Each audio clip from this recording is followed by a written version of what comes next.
Sa bawat habang ako'y naguguluhan, tulad ng hangin, ako'y nawawala. Pait ng buhay, akong tinatamaan. Lord, saan ako patutungo? Anong gagawin ko? Lord, sa bawat araw, ang kaluluwa ko'y naghahanap ng sagot. Okay, guys, morning. It's 6 a.m. At ngayon pong araw na ito, araw po ng Friday. Ano ho? At ngayon po ay May 16. At ngayon pong taon ng 2026. At sa atin pong pagtalakay, ay tutungo naman po tayo sa ating talatang ito, ang Matthew 10 verse 20. At pamagatan po natin itong let God speak through you.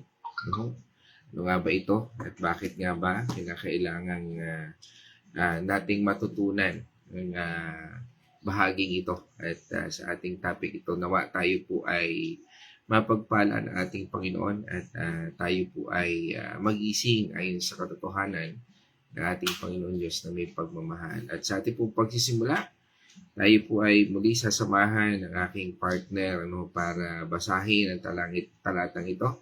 At tayo po ay pangunahan sa pananalangin.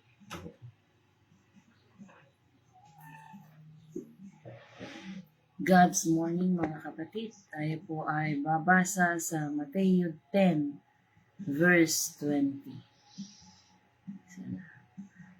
20. Hindi kayo ang magsasalita, kundi ang Espiritu ng inyong Ama ang magsasalita sa pamamagitan niyo. Tayo po ay manalangin. Hallelujah, Lord. Maraming salamat, Panginoon, sa umagang ito na muli niyo pinagkaloob sa amin. Lord, patuloy mo po kaming gabayan, Panginoon, at samahan sa aming pag-aaral ng iyong mga salita. I-reveal mo po, Panginoon, sa amin ang katotohanan na dapat naming matutunan, Panginoon. Patuloy mo po kaming bigyan ng knowledge at wisdom, Panginoon, upang malakaran namin ang bawat mapag-aaralan namin. Ganon din ang maibahagi din sa iba. Maraming salamat, Panginoon. At kami po ay humihingi ng kalakasan ng katawan, Panginoon. Ng lahat po ng nakakarinig ng iyong mga salita, Panginoon, ay patuloy niyo pong patnubayan at bigyan ng kalakasan ng katawan hanggang ngayong maghapon na ito, Panginoon, at sa mga susunod na araw. At ang lahat po ng ito ay aming ipinapanalangin sa pangalan ng iyong anak na si Jesus. Amen. Amen. Praise God. At dito po sa ating pagtalakay ng ating scripture for today, ay nais ko rin ulit basahin po ito sa Amplified Version. Sabi nga po doon sa Amplified Version, for it is not you speaking, but the Spirit of your Father speaking through you. Dito po sa ating pagtalakay na ito, sa bawat, sabi nga ay aral atin pong natutunan, ay dito ay binibigyan po tayo ng lakas at patnubay ng ating Panginoon. At sa umagang ito po ay muli nais po tayong pagkalooban ng ating Panginoon Diyos ng panibagong sabi nga ay pagkakataon, hindi lang para mabuhay, kundi para maging kanyang sabi nga ay instrumento, o tayo po ay daluyan ng kanyang pagpapala. At sa buhay natin ito ay laging ang tanong dyan ay nakahanda na ba tayo? Madalas ba nating isipin na kaya ba natin ito? Sapat ba ang ating kakayahan o alam natin? Paano kung yan yung mga naisip natin paano kung magkamali tayo tungkol sa pagpapahayag ng salita ng Panginoon Diyos? At yan po ang mga katanungan patungkol po dito sa ating binasang talata. Subalit sabi nga po dito sa ating buhay na ito ay lagi po tayong sinasamahan at ginagabayan ng ating Panginoon. Kaya nga po itong ating binasang talata, yan din po yung katanungan ng mga sabi nga ay apostol, mga tagasunod na ating Panginoon Jesucristo nung panahong iyon. Kaya nga po ito yung eksaktong sagot, no, ng pangako ng ating Panginoong Jesucristo sa ating lahat ngayon na nagnanais na maging instrumento ng ating Panginoon. Kapatid, ngayong umagang ito siguro simulan natin sa katanungan, nais mo bang maging instrumento o daluyan ng pagpapala ng Panginoon? Ikaw ba ay nakahanda? Kung ikaw ay nakahanda, no? Ilang challenge natin ngayon. Pwede mong i-comment mga kapatid, ako ay nakahandang sumunod sa ating Panginoong Jesus. Okay. Okay, at dito po sa ating kontekstong ito, maaring simulan natin sa katanungan na bakit niya ito sinabi, no? At ayon po dito sa Matthew 10, inihanda po ng ating Panginoong Hesus ang kanyang mga alagad. Ito yung paghahanda na parang sa ngayon ay tayo din inihanda. Ipinadala po niya, no, ang bawat isa, no? Sabi nga, 'di ba, tayong lahat ay binigyan ng tungkulin. Hindi dahil sa posisyon na mayroon tayo, kundi lahat tayo tinakda ng Panginoon na gawin ang mga bagay nito, no, para mangaral, magpagaling, magtaboy ng masasama, ano man 'yan, no? Pero sabi nga ay meron pong sumunod na talata dyan, at meron kailangan din po nating buksan. At para maunawaan po natin, no, basahin po natin yung Matthew 10, verse 17 hanggang 18. Tapos talunan na natin yan, no, yung 19 and 20. Talon tayo sa verse 22, no? Sige po. 17 and 18. Mga alagad ko, mag-ingat kayo sapagkat kayo'y darakpin at isasakdal ng mga sinidrin. Hahagupitin kayo sa kanilang mga sinagoga at dadalhin kayo sa gobernador at mga hari ng dahil sa pagsunod ninyo sa akin upang magpatutuo sa kanila at sa mga hintil. 22. Kapuputan kayo ng lahat dahil sa pagsunod sa akin, ngunit ang mananatiling tapat hanggang wakas ang siyang maliligtas. Yan. Very popular po, no? Yung Matthew 10:22. Ang mananatiling tapat ay siyang magtatagumpay, no, hanggang wakas, no? At maliligtas, sabi nga po doon, Kaya nga mga kapatid at mahal kong kapatid sa ating Panginoon, ito bang talatang ito ay nangungusap sa atin? O sabihin nga natin, ikaw ba o tayo ba ay sumusunod sa kung ano ang pinagagawa ng Diyos sa buhay natin? O nagbubulag-bulagan lang tayo, nagbibingi-bingihan, at nagiging manhid sa pagtugon kung ano ang sinasabi sa iyo ng Panginoon?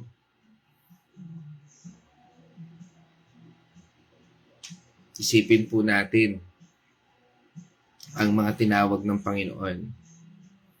Bago natin isipin yung ating mga dahilan ngayon, kung ikaw ay nagdadahilan o gusto mong magdahilan, isipin po natin, ang sinabihan ng ating Panginoon ay mga simpleng tao lang, mangingisda, manggagawa, walang mataas na pinag-aralan. Natural lang na matakot ang mga ito at magtanong. Tulad ng nararamdaman natin minsan. Kaya nga, yung iba sa atin mapalad dahil nakapag-aral. Yung iba sa atin mapalad dahil ngayon, nakita na natin yung katagumpayan ng Panginoon. We are here in the church age. Wala po tayo sa apostolic na kinakailangan nating habulin, hagupitin. Pero minsan tayo na humahagupit sa sarili natin. Hinahagupit natin ang pagduruda, pagdududa, mali po aking naging utal ang aking dila, pagdududa, no? Takot. Yan yung humahagupit sa atin. No? At sabi nga, kalimitan nararamdaman natin, no? At minsan tinatanong ba natin kay Lord, natatanong natin, Lord God, no, paano ba tayo sasagot sa mga katanungan ng mga pilosopong mga taong ating nakakahalubilo. Paano ba tayo makikipagtalo? Oy! Nako. At paano kung mapahiya tayo? Yan yung mga katanungan sa mga taong ito. Again, mga kapatid, ang salita ng Panginoon Diyos ay hindi pakikipagtalo. Maaring hindi natin lahat alam ang sagot. Pero maaari naman tayong bumalik na may espiritu ng katotohanan at kapambabaan. Hindi natin lahat alam. Hanggang sa hubugin tayo ng Panginoon at minsan mamamangha na lang tayo dahil yung mga napag-aralan natin biglang itatanong ng isang kapatid sa atin at tayo ay, sabi nga ay nakapagbibigay ng wisdom na mula sa Panginoon. Kasi nga, tayo ay saturated na ng salita ng Panginoon Diyos. At hindi ito simpleng bagay. Kinakailangan ho ito ng pagbabago mula sa buhay natin, sa puso natin. Dahil ang ating sitwasyon, kailanman hindi yan mababago. Pero ang buhay natin, pwedeng baguhin ng Panginoon Diyos. At ito po ang binigay sa atin ng ating Panginoong Jesucristo. Ang salitang ito na ating binasa doon sa verse 20. Ito po yung sagot sa lahat ng takot, pag-aalala, pakiramdam nating minsan ay kulang tayo. Ang katunayan, mga kapatid, hindi naman nagkukulang ang Diyos eh. Nagkukulang tayo. Nagkukulang tayong sumunod, nagkukulang tayo sa ating panahon sa Kanya. Dahil kung hahayaan lang natin na manguna siya sa buhay natin, katulad po ng topic namin kahapon, sa Exodus chapter 13, makalalaya po tayo eh. Makalalabas po tayo sa anumang pang-aalipin sa ating buhay. Minsan alipin tayo ng pag-aalala, alipin tayo ng takot, alipin tayo ng kasalanan, alipin tayo ng karumihan, alipin tayo ng mundong ito.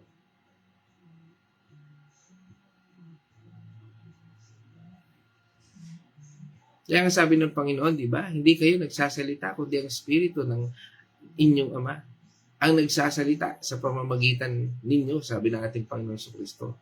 Kaya po dito meron tayong tatlong bagay na pangungusapan. No? Una, ay hindi po tayo ang pinagmulan. Sinabi nga po doon sa ating talata, hindi po tayo ang pinagmulan. Sabi nga, you cannot give what you don't have. Hindi mo pwedeng ibigay ang isang bagay na wala sa iyo. Kaya nga kung wala naman sa iyo yung salita ng Panginoon Diyos, paano may bibigay? Kung meron lalapit sa iyo hingi ng payo, may papayo mo ay base sa iyong mga makamundong gawain, hindi sa salita ng Panginoon Diyos. Subalit kung nagbababad ka sa salita ng Panginoon Diyos, sigurado may bibigay mo kung ano yung kalooban ng Panginoon Diyos. Kaya marami, kapag lumalapit tayo sa mga tao, siguraduhin natin that there is a word of God, there is a wisdom from above.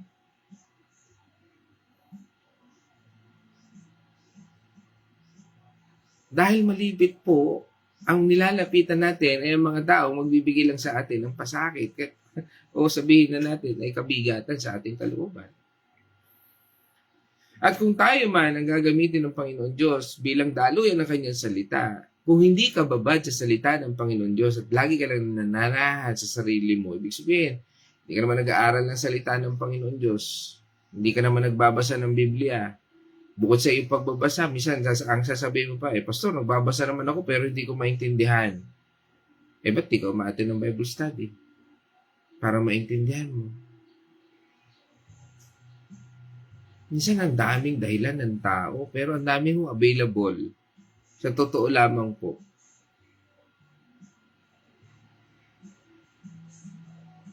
Ang dami nating reklamo, pero pag ang church natin nagtalaga ng Bible study, ayaw natin. Pero italaga mo ang outing. Gala. Lahat present. Pero sa kaalaman sa Panginoon, ilan lang. Mabibilang mo lang sa kamay. At pag kinausap mo, puro dahilan. Sabi nga po dito sa ating pahayag, not you speaking. Hindi ibig sabihin na wala tayong ginagawa. O parang kinokontrol lang tayo o parang puppet tayo. Hindi po ganun. Dahil ang ibig sabihin po dito, ang nilalaman at kapangyarihan ng salita ay hindi galing sa ating talino, galing o kaalaman, kundi nagmumula lamang sa ating Panginoon. Dahil sabi nga po, kahit gaano pa tayo kagaling magsalita, kahit gaano pa karami ang ating nalalaman sa Biblia, kung sarili lang natin ang ating sabi nga ay pinagbabatayan, may hangganan at kahinatnan po yan, mga mahal kong kapatid sa Panginoon. Pero kapag tayo po ay, sabi nga ay mga anak ng ating Panginoong Hesus, tayo ay nagiging dependent sa Kanya, nananahan sa atin ang sabi nga ay ang banal na Espiritu na nagmumula sa ating Ama. Kapag binigyan po natin ang ating mga sarili ng ating koneksyon o pakikipagniig sa ating Diyos, siya na po ang nagbibigay sa atin mismo ng sasabihin natin. Kaya nga, mga kapatid, ang problema nating lahat, madalas, umaasa po tayo sa sarili nating lakas. Kaya po tayo nauubusan ng salita. Kaya po tayo ay napapagod. Kaya po tayo ay natatakot. At kalimitan, kaya po tayo nagkakasakit. Pero kung tayo po ay mananalig sa Panginoon, no, ang tawag po dito ay dependence. Pag-asa. Pag-asa na nagmumula lamang sa ating Panginoon, hindi sa ating sarili. Ikalawa, tandaan po natin na tayo po yung mga anak ng Diyos. Kasi, di ba, sabi ng Panginoon, kung tinanggap natin ating Panginoon sa Kristo, tayo tinawag na ng inyong anak. Pansinin po natin, dito sa mismong salita natin, sabi doon, the Spirit of your Father. Huwag na nating ilayo sa ibang konteksto, pero napakarami pa pong supporting verses. Pero mismo dito sa ating talata, sinabi po, Spirit of your Father. Kung babasahin po natin yung sa Amplified Version, na binasa ko rin kanina. Hindi lang po basta Espiritu ng Diyos, kundi ang Espiritu ng Diyos Ama. At ito po yung sinasabing relasyon. Na meron tayong relasyon, hindi ibig sabihin kilala lang natin siya. Kundi dahil sa tinanggap natin ang ating Panginoong Kristo, nagkaroon tayo ng relasyon. Itinuring tayong anak ng ating Panginoon Diyos. Kaya nga po ibig sabihin nito, bago pa man tayo maging mensahero, tayo ay mga anak. At kung tayo ay mga anak, hindi niya tayo pababayaan. Kapag nasa sitwasyon tayo na kailangan nating magsalita para sa ating Panginoon Diyos, para sa ating Ama, sabi nga, maaari tayo magbigay ng payo at lakas, no? Sa bawat tao o ating mga kapatiran na kanya ring mga anak. Kaya nga tinatawag nating mga kapatid. Mahal nating kapatid. Kaya po yan ang tawag natin sa kanila. At kung ano man yung ating, sabi nga mga kapatid na dumating sa atin, no? Tandaan po natin, ang Diyos mismo ang siyang kikilo sa buhay natin. Alam niya kung ano ang dapat nating sabihin. Alam po niya kung paano natin sasagutin ang bawat tanong. Alam niya kung paano, sabi nga po ay, magkakaroon po ng impact, no? O magkakaroon ng pag-asa ang taong yan. Dahil dinala sa iyo ng Panginoon. Hindi lang po tayo na tinawag. Siya rin po nagbibigay sa atin kung anong ating sasabihin. Huwag po nating isipin na tayo lang ito. Ay, ako lang naman ito eh. Ako ay simpleng tao. Ganito, ganyan, ganon. Balik, tandaan po natin. Nasa atin na po ang Espiritu ng Diyos na lumikha ng langit, nagligtas sa atin, at siyang nangungusap sa atin sa pamamagitan ng banal na Espiritu. At kung siya, ang eternal Father natin, hindi niya tayo pahihiyain. Wala pong mapapahiya. Ang masakit nga lang po minsan sa buhay natin, mas binibigyan natin ng importansya ang makamundong bagay kaysa sa Panginoon Diyos. Tingnan mo ngayon ang buhay mo. Ikaw ba ngayon ay nakaka-attend ng mga gawain para sa Panginoon? Ginagamit mo ba ang iyong isip, salita at gawa para sa ikabubuti ng Panginoon? Ikaw ba ay patuloy na napalalago, napakakain ng banal na espiritu? O nananahan ka na lang sa kung ano ang alam mo?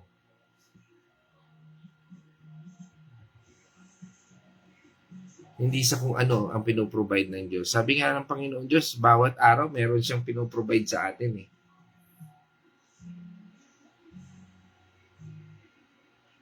Parang tubig. Ang tubo lang ang dinadaanan. Pero ang tubig ay galing sa tunay na pinagmulan.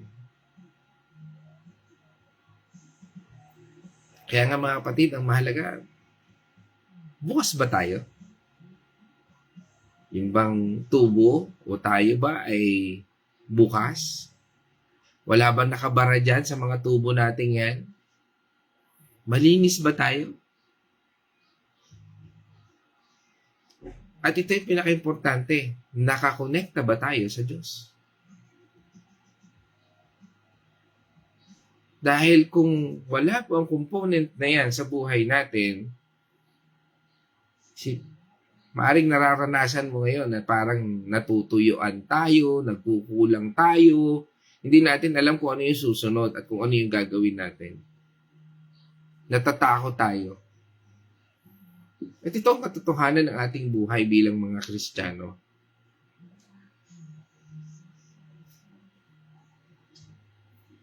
Kaya nga po, sabi ay, tayo po ay mga sisidlan at instrumento.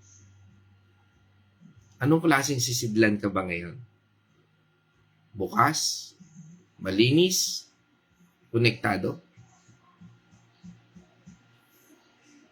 Dahil ang ganda ng instrumento ay wala sa sarili nito. Kundi sa kung sino ang sabi nga ay nagsusupply nito. Parang musika, di ba? Kung tayo ay mga instrumento, kahit gaano kaganda yung instrumento, kung pangit naman ng tunog, wala sa tono, o nasa tono nga, pero hindi naman marunong tumugtog, wala rin po yan. Dahil ang tunay na musician sa buhay natin ay ang banal na espiritu at ang ating Panginoon Diyos, Panginoon Jesucristo. At kung sabi nga ay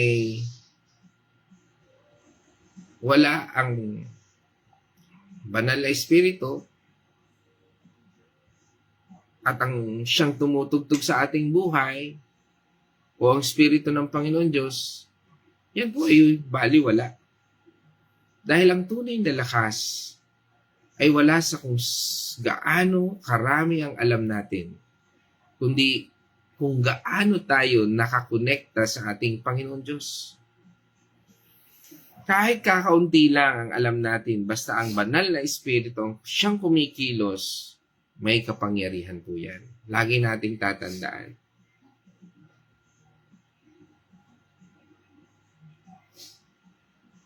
Kaya nga, mga mahal kong kapatid, paano natin ito gagamitin? Una, huwag po tayong matakot at mag-alala. Sabi nga po sa atin ng Matthew 10 verse 19, basahin po natin.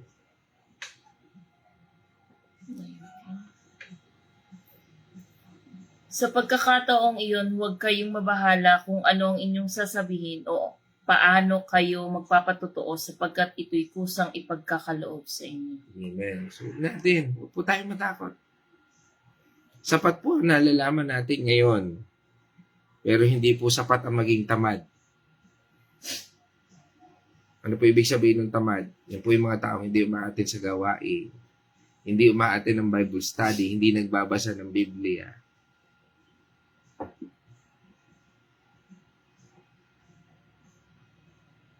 Nagdidepende lang sa sarili niyang lakas at kakayahan.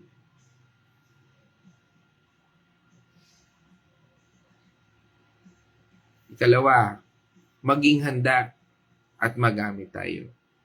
Ikaw ba ay nagiging kagamit-gamit? Dahil ang pangako po ay para sa mga sumusunod at naglilingkod. Lagi po nating tatandaan yun, ho. Sabi nga, kung tayo ayon, no, ay comment below. Ako po ay sumusunod at naglilingkod sa ating Panginoon Diyos. Comment, no? Dahil hindi po ito magic na biglang lalabas lang. Ito po ay pangako sa ating lahat. Upang masaksihan natin at ipakita ng ating King of Kings ang kanyang kamanghamanghang pagkilos sa ating buhay. Ikatlo at last, paubaya po natin ang lahat sa ating Panginoon Diyos. Kapag kailangan po nating magpatotoo, magturo, sumagot, o magsalita, manalangin lamang po tayo. Pwede nating sabihin ang ganito, Lord, kayo na po ang magsalita sa pamamagitan namin. Kami po ay bukas, handa at magtiwala.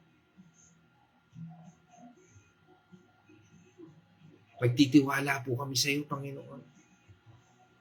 Dahil pinagkatiwalaan niyo kami, Lord, bigyan niyo po kami ng lakas. Alisin niyo po ang takot at pagduruda sa aming buhay. Kapatid, dyan po ako magtatapos. No? At sa araw na ito, nawa tayo po'y napagpala ng Panginoon. Tandaan po natin, habang tayo po ay nabubuhay dito sa lupa, hindi po natin kailangan maging matalino, sobra. Yung sabi nga ay napakagaling magsalita o perpekto. Kailangan lang po nating maging anak ng ating Panginoon Diyos. Ano po yun? Ibig sabihin, kung ikaw ay anak ng ating Panginoon Diyos, handa mong gamitin ang iyong buhay para sa Kanya. Handa mong sundin kung ano ang pinagagawa niya. Malalaman mo naman yan kasi binibigyan ka niya ng conviction na gawin mo yun. Hindi dahil sa sinabi ni pastor, kundi dahil sa alam mo na nangungusap sa sayo. Pero kung ikaw ay parang parao, pinatigas na ng bato ang iyong puso. Sabi nga, meron kang pusong bato. Yung tinatawag ka na maglingkod, pero nananahan ka pa rin sa iyong sarili. Mga kapatid, dalangin ko na mabuhay, madurog ang pusong bato na yan at palitan ng Panginoon Diyos ng bagong puso. Dahil kapag panahon na para magsalita tayo, subalit hindi tayo, sabi nga, ang magsasalita, kundi ang banal na Espiritu. Eh mga kapatid, sa akin pagtatapos, gusto kong iwanan sa inyo itong quote na ito. When you let God speak through you, your words carry weight you never could have given them. You're not the source. You are the only channel. And God's power flows perfectly through yielded hearts. Ang mga pusong sumusuko, isinusuko sa Kanya. Purihin natin Panginoon Diyos, mga kapatid. Nawa, tayo na pagpala ng Panginoon. At nawa, ay isinuko natin ang ating buhay sa ating Panginoon Diyos. At ngayon naman, tutungo tayo sa ating kapatid na magre-reflect ngayon. Si Wenny. Si Wenny. God's morning, mga kapatid. Purihin ang Panginoon Diyos sa ating napag-aralan ngayon. Dito po, ito pong talatang ito na napag-aralan natin ay nagsasabi na hindi tayo nag-iisa. Kapag tayo ay tinawag na magsalita tungkol sa Diyos o magpahayag ng ating mga pananampalataya, kasama natin ang banal na Espiritu at siya ang tutulong sa atin. Hindi natin kailangang mabahala o kung ano ang sasabihin o kung ano, papaano sasabihin ang mga dapat tungkol sa ating Panginoon dahil ang Diyos ang magbibigay sa atin ng tamang salita at angkop sa pagkakataon. Di po ba merong sa buhay po natin kapag tayo ay may kausap, tayo ay may mga kaibigan o kapatid na pinagdadaanan, yung mga nasasabi natin na hindi natin akalain na masasabi natin ay nakakapag-encourage sa kanila. Yun po ang galing sa ating banal na espiritu. Yun po yung binibigay ng ating Diyos upang sabihin sa mga taong sakto sa kanilang mga pinagdadaanan.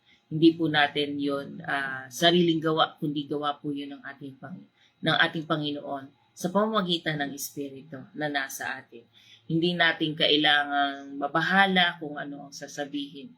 At ang kakayahang magsalita ng mga bagay tungkol sa ating Panginoon ay hindi galing sa sarili nating talino at galing, kundi biyaya at tulong na nagmumula sa ating Panginoon.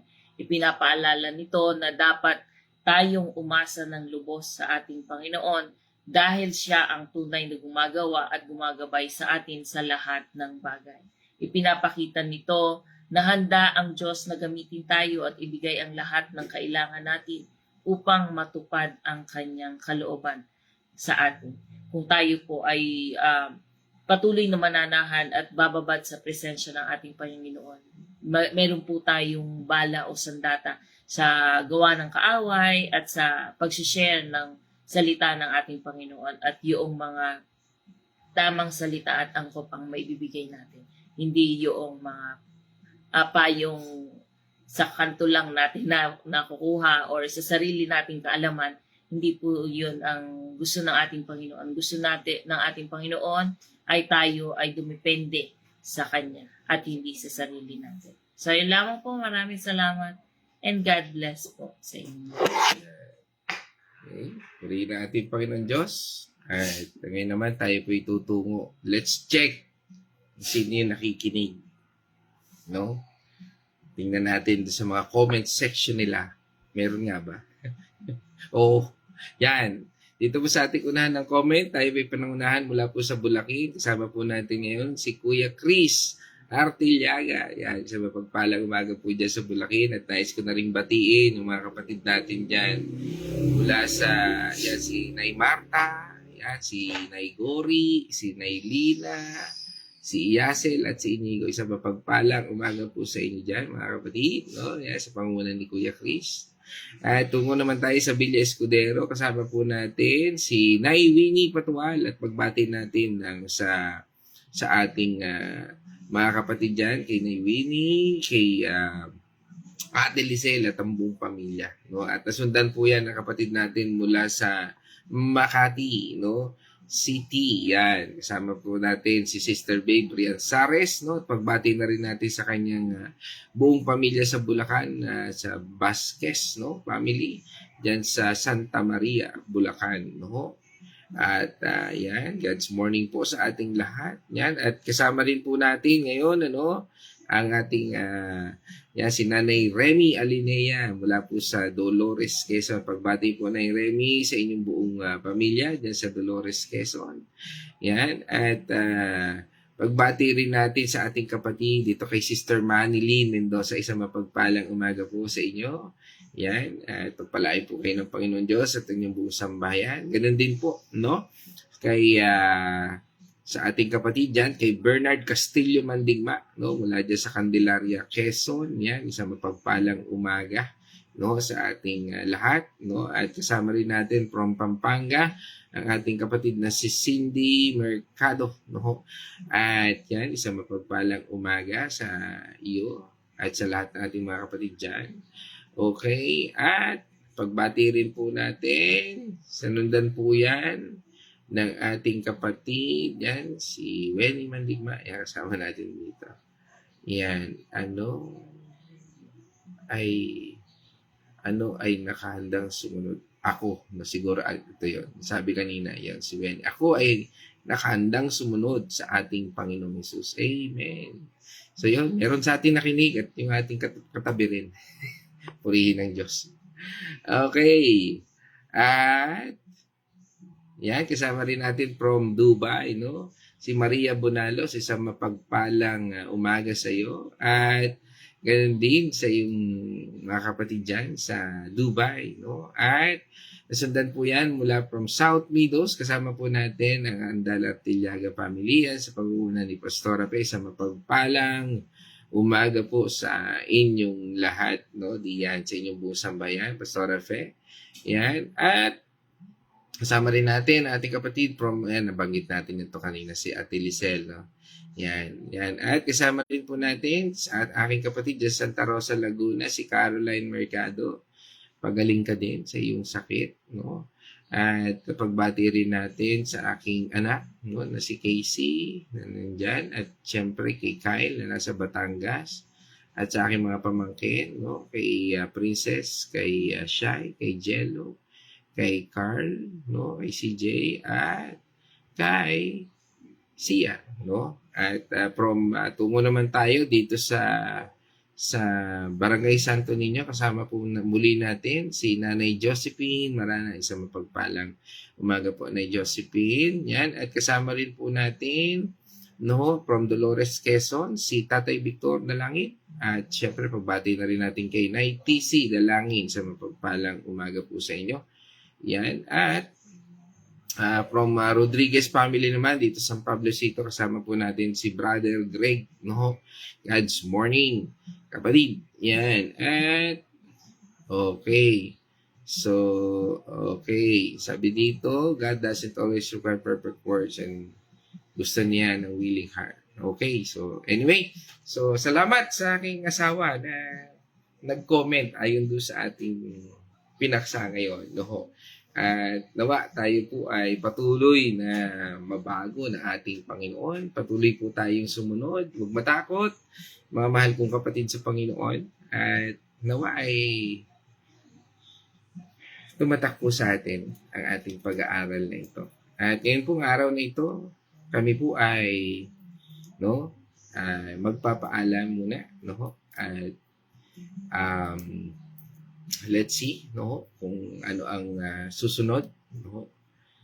At sa amin pong pagpapaalam, nawa tayo po ay magpatuloy sa ating Panginoon.